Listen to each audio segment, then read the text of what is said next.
9वीं कक्षा में आप सभी छात्रों का सहर्ष स्वागत है। आज हम आपके पाठ्यपुस्तक में लिखे गए रैदास के पदों के संबंध में चर्चा करने जा रहे हैं। रैदास के पदों को देखने से पहले मैं आवश्यक मानता हूं कि हम रैदास जी का परिचय संक्षेप में जानने की कोशिश करें।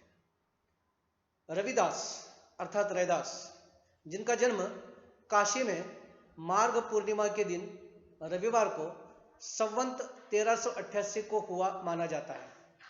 उनके जन्म के बारे में एक दोहा भी प्रचलित है, दुखियों के कल्याण हित प्रगटे श्री रविदास। उनके पिता राहु तथा माता का नाम कर्मा था। उनकी पत्नी का नाम लोना बताया जाता है।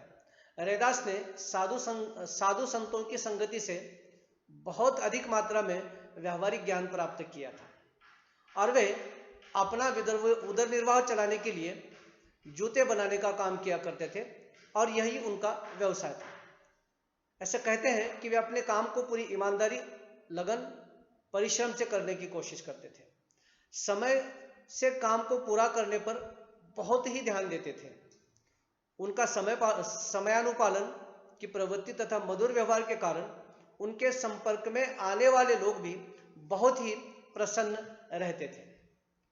प्रारंभ से ही रैदास जी बहुत ही परोपकारी तथा दयालु व्यक्ति थे। दूसरों की सहायता करना उनका स्वभाव बन गया था। साधु संतों की सहायता करने में उनको विशेष आनंद मिलता था। वे उन्हें प्राय मूल्य लिए बिना जूते भेंट दिया करते थे।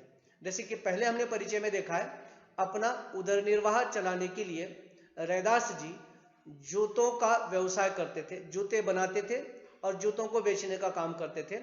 तो जब इनके संपर्क में जो अच्छे साधु संत लोग आते थे, उन साधु संतों को ये अपनी तरफ से जूते भेंट में दिया करने का काम करते थे। और ऐसा कहा जाता है कि रैदास के स्वभाव के कारण ही, क्योंकि दूसरों को देने की जो उनकी वृत्ति है, इसी स्वभाव के कारण उनके माता पिता ने अर्थात रैदास के माता पिता ने अपने बेटे को घर से निकाला था, क्योंकि वे उनके इस व्यवहार से दुखी थे। उनको खुशी नहीं थी इस व्यवहार से कि बेटा दूसरों को मदद करने की कोशिश करता है। इस बात को ध्यान में रखकर उन्होंने रविदास को अर्थात रैदास को उनकी पत्नी के साथ घर से बाहर निकालने का काम किया था। जब रैदास घर से बाहर निकले तो रैदास ने थोड़ा भी दुख व्यक्त नहीं किया। तुरंत उन्होंने जो पहले का अपना व्यवसाय था उसी व्यवसाय को उन्होंने कर दिया और पड़ोस में ही माता पिता के करीब में ही एक अलग से मकान बनाकर उस मकान में इसी व्यवसाय को करने के काम करते। और व्यवसाय के बाद जो भी समय उनको प्राप्त होता, उस समय को वे ईश्वर भक्ति में और तथा साधु संतों के सत्संग में व्यतीत करने का काम करते। अर्थात संक्षेप में अगर कहना हो तो रैदास जी अपना जो बचा कुचा समय है वो किसी न किसी प्रकार से संतों के साथ या भजन कीर्तन में या हरि भक्ति में व्यय करने का काम करते थे। अर्थात सांसारिक मोह माया से लुप्त होकर सांसारिक मोह माया के लिए जो आवश्यकता थी व्यवसाय करना वह करते थे। उसके बाद जो समय बचता था वो संतों के साथ, अच्छे लोगों के साथ बिताने की कोशिश करते थे। इतना उनका परिचय काफी है। आज हम उनके पहले पद के संबंध में चर्चा करने की कोशिश करेंगे। इस पद को पहले मैं पढ़कर बताता हूं। अब कैसे छूटे राम नाम रट लागी, अब कैसे छूटे राम नाम रट लागी, प्रभु जी तुम चंदन हम पानी, जाकी अंग अंग बास समानी। प्रभु जी तुम घन बन हम मोरा, जैसे चितवत चंद चकोरा।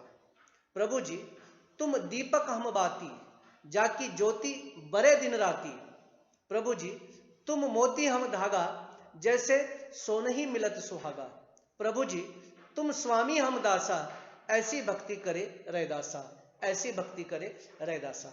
इस पद को समझने से पहले मैं आपको बता दूं, इस पद के आधार पर एक बात हमारे समझ में आती है कि रैदास दास्य भक्ति के उपासक थे। दास्य भक्ति उनकी भक्ति थी। अब हम यहाँ तुलना की है प्रभु की और भक्त की। किन रूपों में तुलना की है उसको समझने की कोशिश करेंगे। पहले ही पंक्ति में वह ईश्वर से अर्थात राम से कहना चाहते हैं, हे प्रभु तुम्हारे नाम स्मरण की रट अर्थात आदत मुझे लग चुकी है, अब ये कैसे छूट सकती आप ही बताइए। ये प्रभु के सामने ही प्रश्न रखने की कोशिश कर रहे हैं कि मुझे तुम्हारे नाम स्मरण की आदत लग चुकी है। ये प्रभु का चित्र देखिए, राम का चित्र देखिए।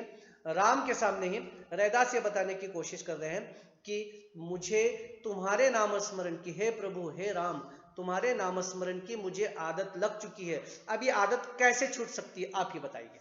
ये प्रभु के सामने पहला सवाल वो रखने की कोशिश कर रहे हैं आरंभ में ही पद के। अब अगली पंक्ति में वह कहते हैं, तुलना कर रहे हैं अब भक्त की और आत्मा और परमात्मा की, ईश्वर की और भक्त की तुलना की जा रही है। वह कहते हैं, प्रभु जी से संबोधित कर वह कहना चाहते हैं, तुम चंदन हम पानी, जाकी अंग अंग बास समानी। अब ये चंदन आपने देखा होगा पहले जमाने में, आजकल स्प्रे आए हैं, अलग अलग प्रकार के इतर आए हैं, पहले के जमाने में ऐसा कुछ नहीं था।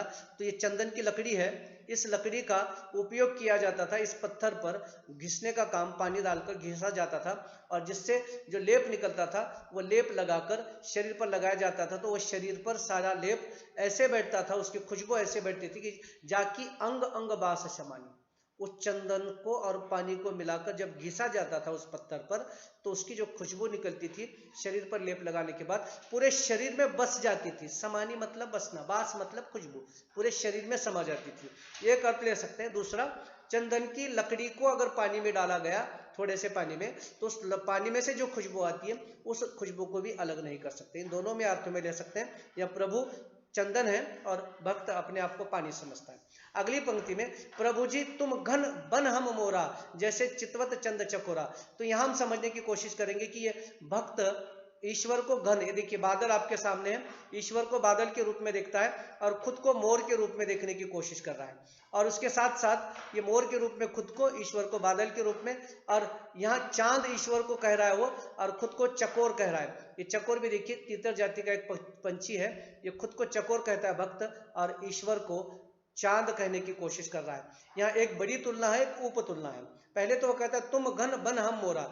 आप सब मानते हो ये प्रकृति का नियम है, जैसे ही आसमान में घने बादल बरसात के दिनों में छाते हैं, तब मोर अपने घर से बाहर निकलता है, बिल से बाहर निकलता है और उस घनों को देखकर, घने बादलों को देखकर नाचने लगता है। ठीक है प्रभु, मेरी अवस्था तुम्हारे प्रति हो गई है, तुम मेरे लिए घन हो, बादल हो, और मैं मोर हूं, तल्लीन होकर तुम्हारी भक्ति में नाच रहा हूं।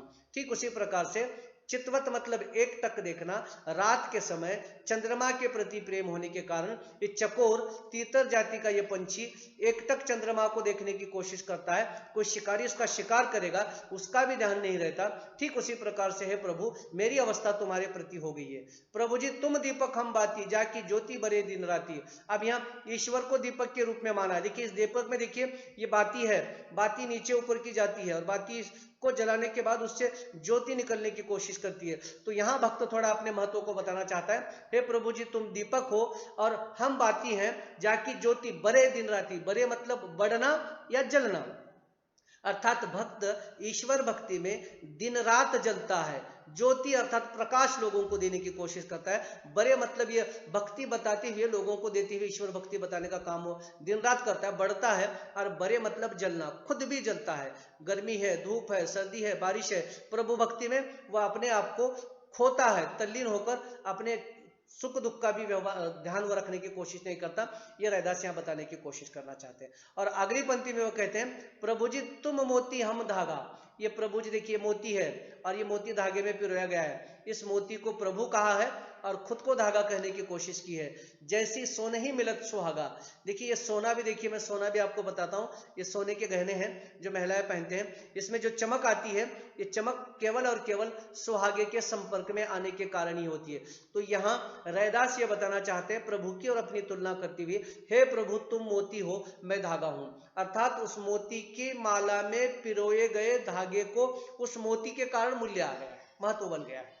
ठीक उसी प्रकार से जब सुहागे के संपर्क में सोना आता है तो वह सुनार उस सोने पर जो जमी मैल है उसको धोता है सुहागे से। सुहागा एक द्रव्य पदार्थ है जिसको सोने को धोने के उपयोग में लाया जाता है। तो वही यहाँ पर रैदास कहना चाहते हैं, जैसे सुहागे के संपर्क में सोना आता है, शुद्ध बनता है, पवित्र बनता है, चमकता है, हे प्रभु ठीक उसी प्रकार से मैं तुम्हारी भक्ति के संपर्क में आया हूं और भक्ति के संपर्क में आने के कारण मुझ में भी वैसे ही परिवर्तन आया है। मेरे मन के मैल, मेरे मन के द्वेष, मेरे मन के लोभ, मेरे मन के सारे विषय वासनाएं जलकर समाप्त हो गई तुम्हारे सुहागे के संपर्क में आने के कारण। और अंत में कहते हैं, प्रभु जी तुम स्वामी हम दासा, ऐसी भक्ति करे रैदासा। अंत में प्रभु को स्वामी कहते हैं, अपने आप को दास कहते हैं और ये बताते हैं कि मेरी भक्ति ऐसी है, अर्थात मेरी भक्ति दास्य भक्ति है। धन्यवाद। अगले भाग में अगले पद के संबंध में हम